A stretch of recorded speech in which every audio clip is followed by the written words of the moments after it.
You know, Abraham Lincoln once said, "I can make a general in 5 minutes, but I can never get back a good horse." In a lot of ways, that's very, very true. You know, horses have been with us for quite a few years. They've been with us through, times of famine and flood. We've used them to, power industries, right off to war, and otherwise just have fun. And they've done that for a very, very long time. Even now, despite all our technology, we have drones and satellites and everything else. We still use the horse for a couple things.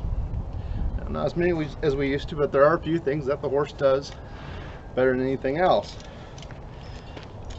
Starting with the horse actually was native to North America originally, and back when they used to be, I don't know, maybe knee high.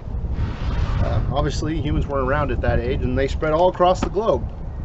They eventually showed up, they eventually showed up and got left in East Asia, or the Middle East.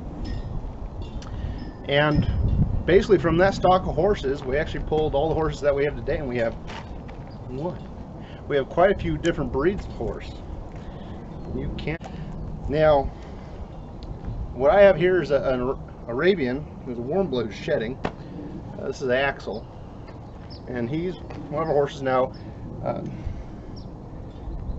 His breeding goes back quite a bit, and breeding in horses is actually really important. It's one of the longest documented chains of things, so much so that you can actually usually figure out where horses have picked up genetic anomalies or issues.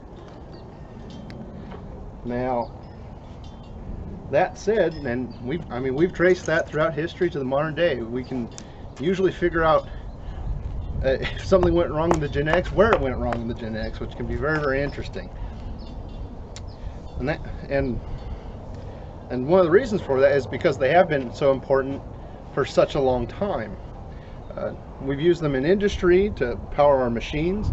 When you couldn't have wind power for a windmill or water power for a water wheel, you could usually rely on a horse, or quite actually commonly, what you don't see is instead a mule, which is a breeding between a horse and a donkey.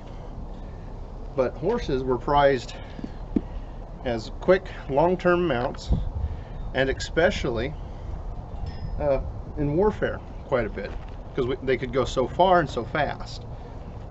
So they were used for a very, very long time in warfare, not being eclipsed in the battlefield for some things until World War I. The machine gun finally made them sort of obsolete, but interestingly enough, the Germans actually still used them all the way into World War II. You had the Germans and the Russians fighting each other, and they used horses. In anti-partisan efforts, they used horses. And actually most of the transport line was horses. And interesting bit of local history, the Kellogg Foundation owns the Kellogg Ranch, which is now where Pomona College is. And one of the interesting things about that is it's still owned by the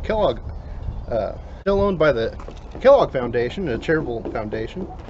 And if I remember right, it's for about $1 a year. The college gets to rent all the land. Funny enough, though, they have to keep two things going. They have to keep the horses around, and they have to keep the rose garden. They have to keep those two things.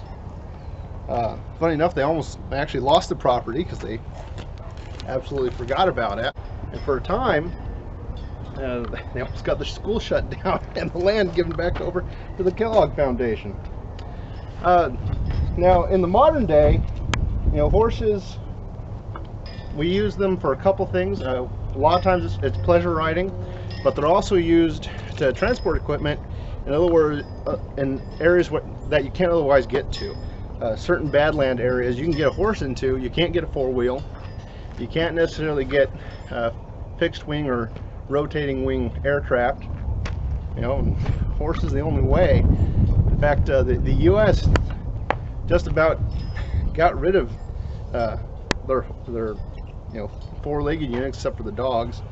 But every now and then you'll see them pull mules back out of somewhere. I don't know where. But they'll actually pull mules for transportation. So, despite everything, the horse is still with us, and it's going to be with us for, as long as we can keep them.